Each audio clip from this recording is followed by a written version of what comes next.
Over 50 years, Don Rickles has earned a reputation as one of our top funnymen. He'll be appearing at the Trump Taj Mahal City at the end of May, and he's on the boards at Carnegie Hall in New York on the 12th of June, which I know is going to be a big night. Congratulations, Don, and happy 70th birthday, and thanks for joining us tonight. Thank you. Well, that's about it. No, that's not about it. And it's not 50 years. Give me a break. It's 40. I'm not in the business 50 years. Listen, kids. Jolson was in the business 50 years, and he's not around. 70 years old. That's a milestone, huh? Congratulations on that. We're going to have services? No, we're not going to have services, but you know I like you a great deal, and I know you had a wonderful party, and all your friends were there, and I think it's terrific. Yeah, well, you were on the list, but it was touch and go. No, it wasn't. Your name came up, and I went, forget it. We don't need it. You doesn't pick it up any. Anyway, it's great to be 70. Hey, it's how you feel. Exactly. You know what I mean? And I feel damn old, I swear to God. No, you don't. I get up in the morning and say, the leg's not moving. But I feel great. I feel great. You know what's interesting? I turned 60 the weekend that you turned 70.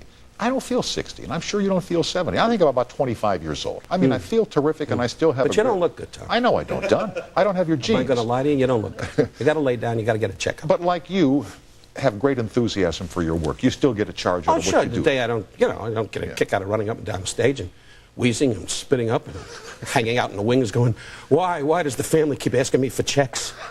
You know, the wife just sits there with the jewelry signaling ships.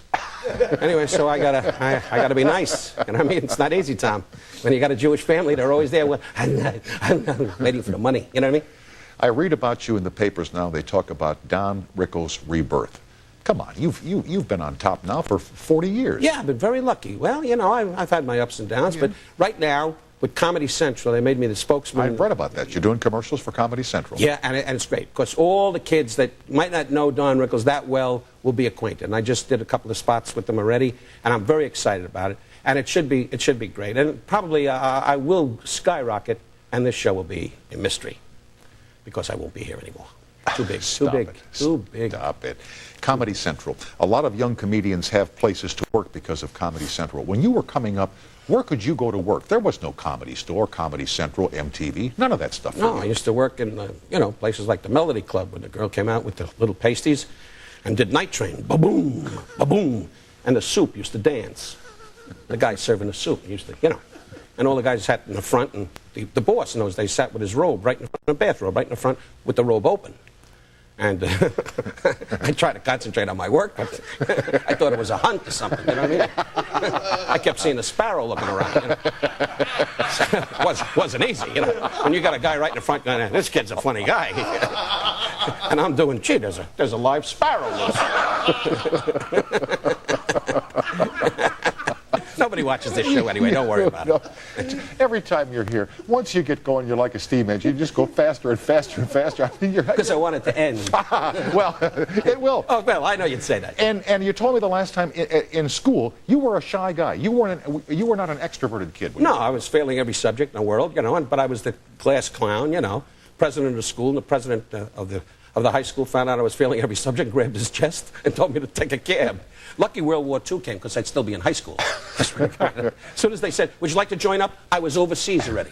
And I kept saying to the Japanese, I have nothing against you. I do comedy. I do jokes. And the guy keeps saying, keep firing at the guys with the funny teeth. I said, you don't understand. I buy all their toys. What do they want from me? You know what I mean? And they kept coming out of the jungle going, here's the Jew. Bang! And I kept saying, don't do that. But they didn't listen. Were you funny as a kid in school? Oh, sure, as a riot. And where did you get your stuff? Like when we were in school, the funny kids would watch Milton Berle the night before, or they'd watch comedy on television, Jackie Gleason, and they would come in and do those routines in lunch hall. Where did you get funny stuff? Well, I think from my folks. My father was a wisecracker, and he was a good guy, and he laughed. My mother didn't have my kind of sense of humor. She was sort of a Jew pattern. She just sat in the kitchen with a helmet going, get in here!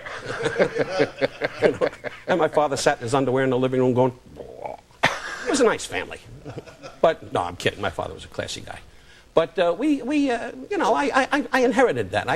I was always that way. I used to make fun of my grandmother, make fun of people, pump people who were sick. I made fun of death. I made fun of everything. I make fun of this show because it is a funny show. Well, we're not the funniest show in town, Don, but we are. You took a guess. but we are the biggest joke. See? No, it's a good show. And the high school plays that you did, was that your entree to performing before? No, way before that. When I was a kid, I used to run around. I was the kind of guy, I was the one that always went to the synagogue dances, the church dances, and not too many church dances. But I went to the synagogue dances a lot. I didn't go to the church dances because they were all playing bingo, you know. Yeah. But whenever I went, I was always the guy that got everybody laughing but never got the girl, you know. And I was always driving the car and they were in the back seat having a luau, you know. And I never got a shot at it, you know what I mean? So I was always the funny guy that never got the girl. But I used to go to the dance, and they'd send me, we'd all go in, and to get attention, and I was basically a shy guy. I'd get up on a table or a chair and go, can I stand up? Sure you can. And I get up on a chair, I swear to God, I get up on a chair, and everybody's dancing, and we're all dancing, and I go, hold it, everybody! I'm leaving! And they go, what? What? And people stared. They said, what the hell's the matter with him? That was my way of getting attention. Yeah, yeah. And then I struck out again. I always wound up with a waitress with a tooth that whistled.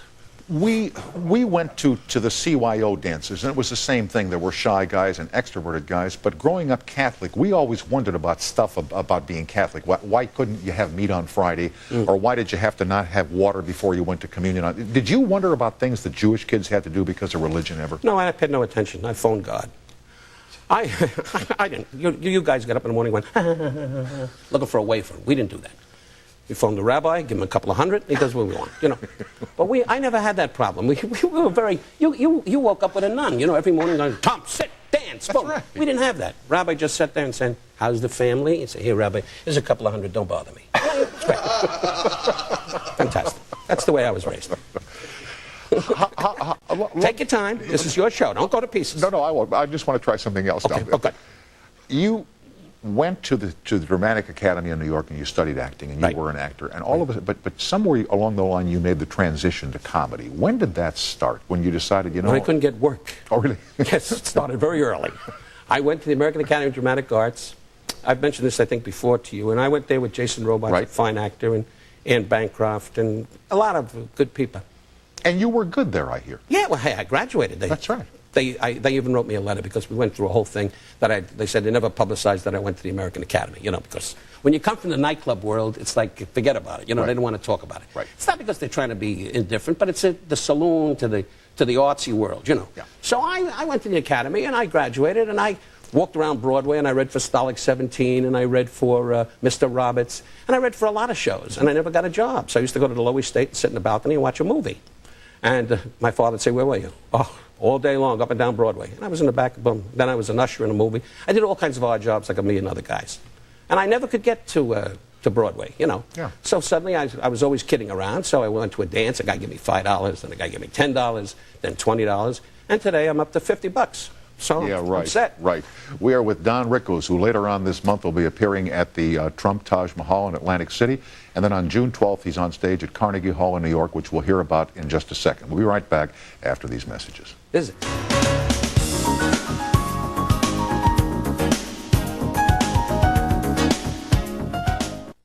With Don Rickles and here, Quebec. Hi, and welcome to CBS, Larry. Hi, Tom. How are you? I'm fine, thank you. How did you know they call me Larry? Well, I just guessed. You're keeping tabs on me, aren't you? I'm watching you, Larry. Good. Listen, Tom, first of all, I want to ask you, what the heck is a color teeny? It's a martini that you have when you're watching a color television. It's just a dumb, stupid thing. Okay. Now my question for Don Rickles. Don, first of all, I love you.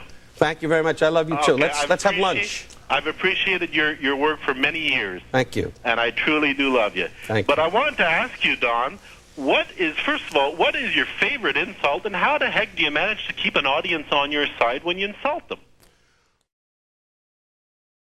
Favorite insult, and how the heck do you manage to keep an audience on your side when you insult them?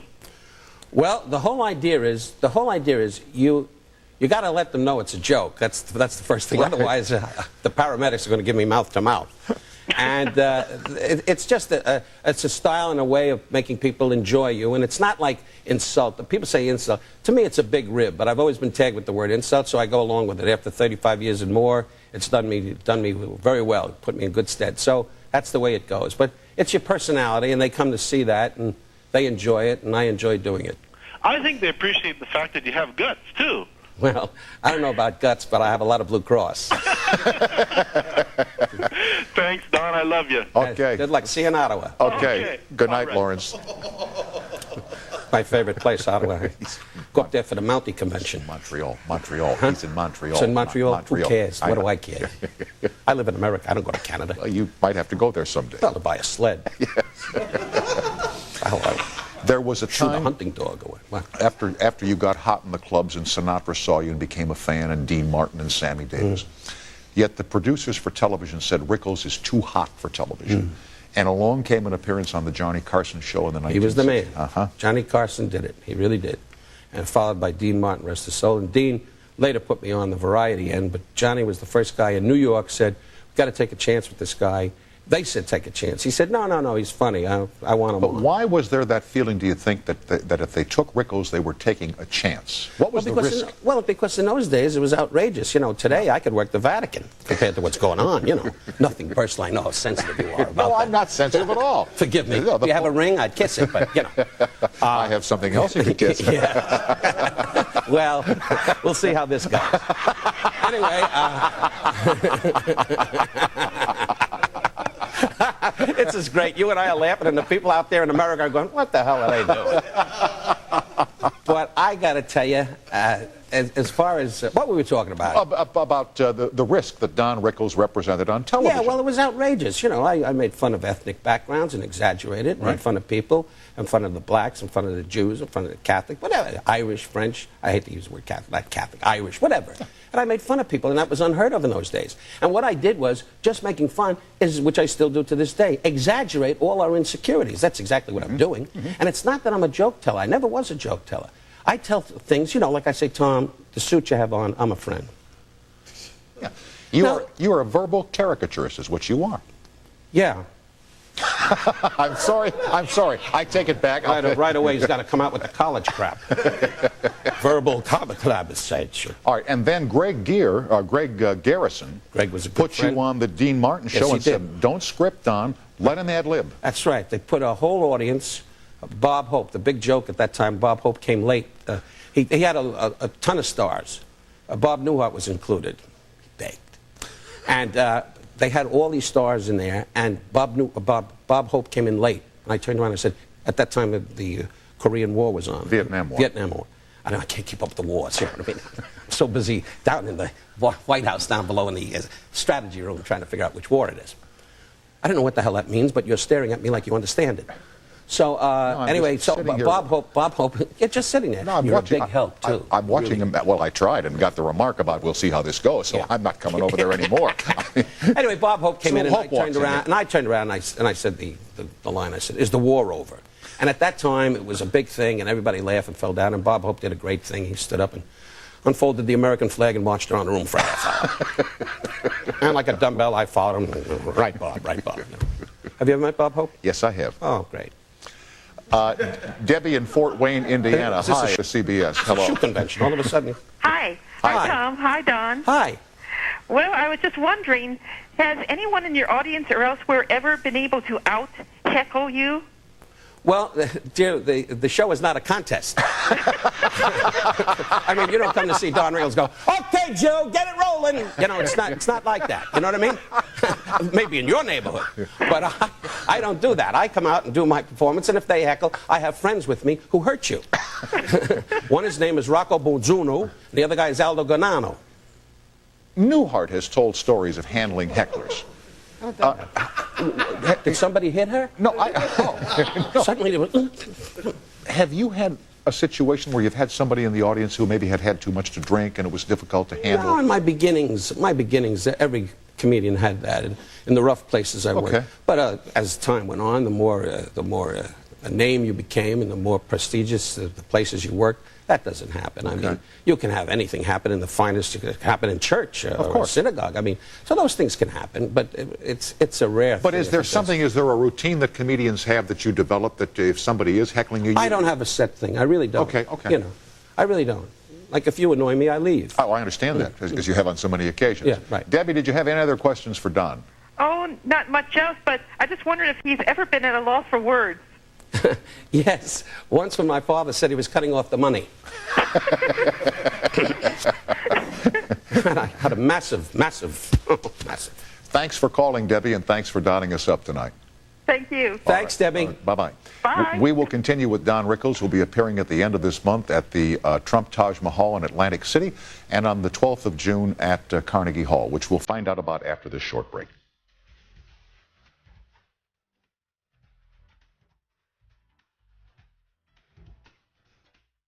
What movies have you seen this year, besides the ones that you were in, Toy Story? Well, that's about it. Casino. No, Oh, I haven't seen it, but a lovely girl, Twister. Helen Hunt. I met her and her boyfriend Hank. You know, the kid in Bye Bye Birdie, Birdcage. Birdcage. Yeah, and Hank, and she's a lovely girl, and I'm very happy. That picture's a big picture. But as far as Dead Men Walking was very good. Did you go to Fargo by any chance? Fargo was great. Isn't that a great picture? Yeah, a lot of yeah. A lot of yeah. I don't like your police work. Yeah, they couldn't solve the case with the yeah. And then, you know who was here one night was Alan Alda, who did this thing, Flirting with Disaster, that was absolutely an hysterical picture. You and Barbara would love that picture. It's very, very Really? funny. Yeah. I have to see it. Yeah. By the way, at Carnegie Hall, you were talking about that. Rita Rudner is going to be on the show with me. Very I'm good. delighted. She's a wonderful, Oh, no, talented she's a lady. pal of mine. Oh, is she? Yeah, she used to date a guy that bought my house back east when I left there. Really? Yeah, and she told me stories about eating Tom Snyder's cornflakes and drinking Tom Snyder's milk and sleeping in Tom Snyder's bed. And That's exciting. Yeah, well, it was then for me. Yeah, it's great. Chris, you're not a very generous guy, Don. Christina in Norfolk, Virginia. Hello. Hi, Tom. Good Hi, evening, Don. Christina. Hi, Virginia. Christina, Norfolk, Virginia. Why, she's going to make a stink? She's on the phone. I wanted to ask- Try to stay with this, Let Don. the woman's talking, Don, huh? Don, we're not going that fast, honey. Just try to stay with it. Gee now. whiz, give her a break. I know. I was in Norfolk in the Navy. A lot of luck.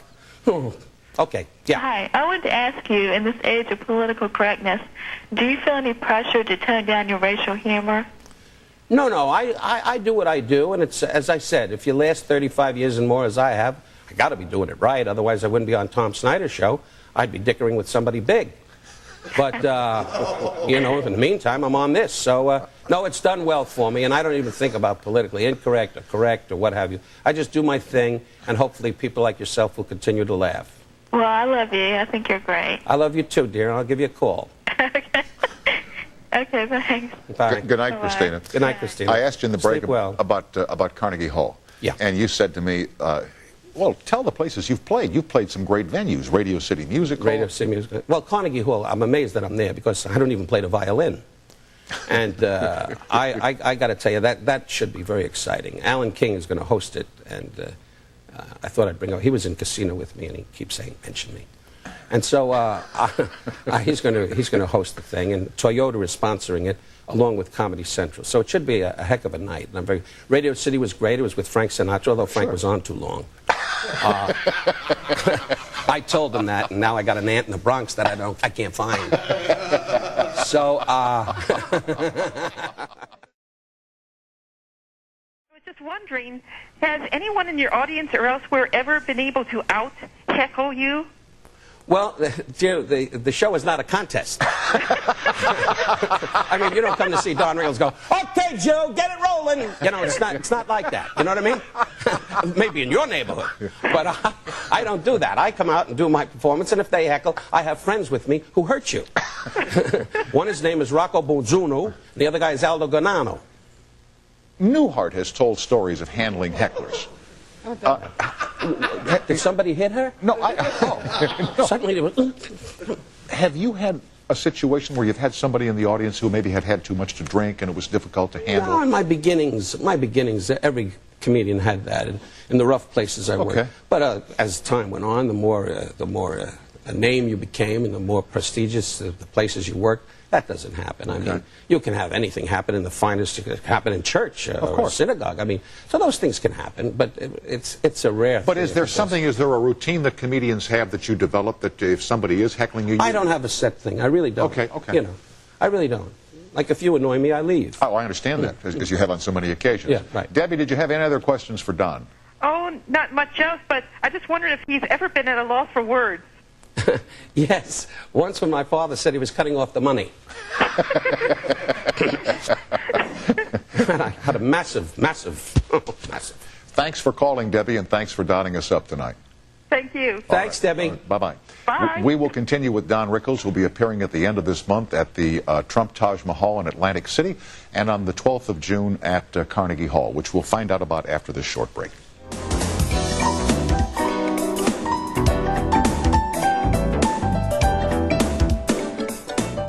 What movies have you seen this year, besides the ones that you were in, Toy Story? Well, that's about it. Casino. No, Oh, I haven't seen it, but a lovely girl, Twister. Helen Hunt. I met her and her boyfriend Hank. you know, the kid in Bye Bye Birdie, Birdcage. Birdcage. Yeah. And Hank, and she's a lovely girl, and I'm very happy. That picture's a big picture. But as far as Dead Men Walking was very good. Did you go to Fargo by any chance? Fargo was great. Isn't that a great picture? Yeah, a lot of Yeah. a lot of I don't like your police work. Yeah, they couldn't solve the case with the yeah. And then, you know who was here one night was Alan Alda, who did this thing, Flirting with Disaster, that was absolutely an hysterical picture. You and Barbara would love that picture. It's very, very Really? funny. Yeah. I have to see it. Yeah. By the way, at Carnegie Hall, you were talking about that. Rita Rudner is going to be on the show with me. Very I'm good. delighted. She's a wonderful. Oh, no, talented she's a lady. pal of mine. Oh, is she? Yeah, she used to date a guy that bought my house back east when I left there. Really? Yeah, and she told me stories about eating Tom Snyder's cornflakes and drinking Tom Snyder's milk and sleeping in Tom Snyder's bed. And That's exciting. Yeah, well, it was then for me. Yeah, it's great. Chris, you're not a very generous guy, Don. Christina in Norfolk, Virginia. Hello. Hi, Tom. Good Hi, evening, Don. Christina. Hi, Virginia. Christina, Norfolk. Christina. Why, she's going to make a stink? She's on the phone.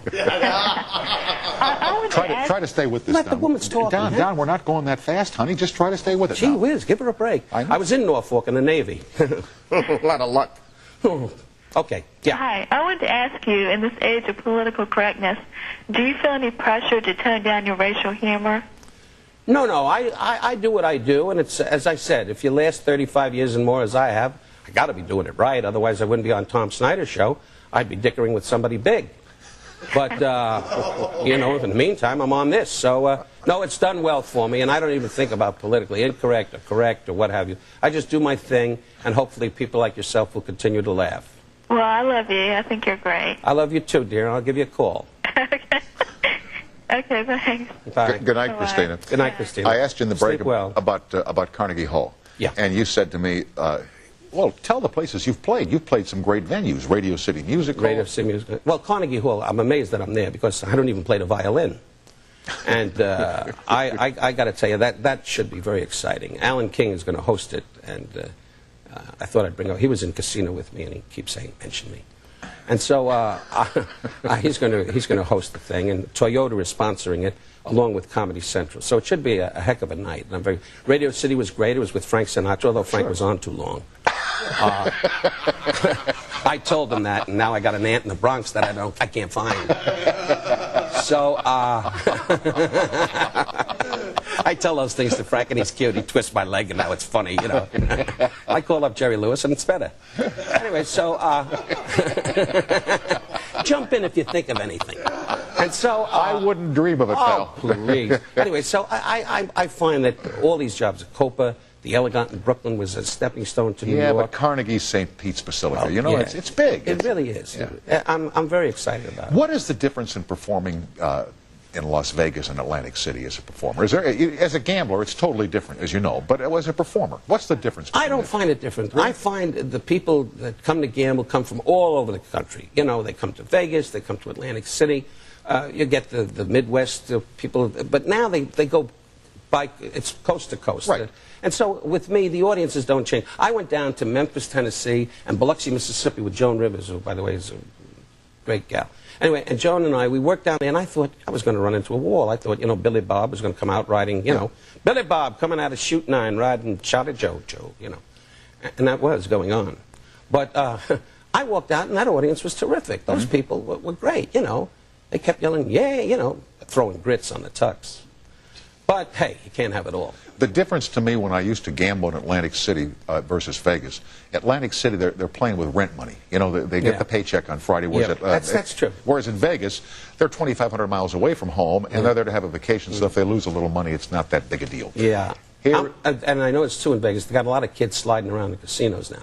You know how they do it at a dance or a wedding? Yeah. Kids are sliding on the floors now. They got kids all over the place. Suzanne in Louisville, Kentucky. Hi, welcome to CBS. Hi. Don, my son, John Bradbury, was in 6th grade with your son, Red, at John Thomas Dye School many years ago, and I wondered what Red's doing these days. Red, he hasn't been called that since he's a kid. Was that your son? They were yeah, kids my in son. 6th Yeah, grade. right. My son Larry is I'm very happy for him. He's a writer now, and he's writing scripts, and hopefully he'll get real lucky with a good one. He's written some good stuff, and he's got an agent, and he's doing very well, and I'm very proud of him. Well, good for him. He was always a nice kid. Well, thanks so much. And why did they call him Red when he was a kid? Because he had red hair. What I'm are you, sorry. dumb? I hate that. Don't be dumb. When you hear the bell, go to history. Can't believe that. Why did they call him Red? I don't. Jeez. Because he had blue hair.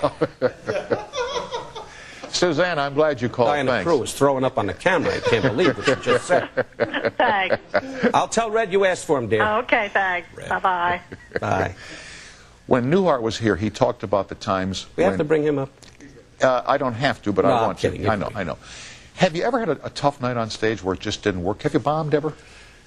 Well, if I did bomb, I have a great attitude. I've never in my career said I was wrong.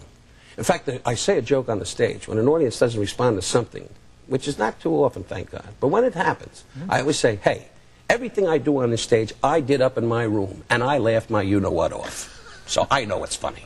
So I've never given the audience the satisfaction of saying, hey, bomb. That expression came a long time ago in comedians when they were first starting out, and it was like dead silence, or things were tough, or the audience was restless. And I've had audiences over my career, sure, that weren't the best, but I never let them know it. Gotcha, I don't know if I'm explaining it right. Yeah, no, I let them know that they're not getting it. I got it, but they're not getting it. Gotcha. You know who was great making bad material look good was Johnny. The best. Yeah, remember Johnny? Well, his takes, I remember him. I spoke to him the other night, and he wanted to borrow. He's off the air 20 minutes, and the man's borrowing already. Anyway, I could say that because he don't stay up this late to watch this. He knows you're not going anywhere.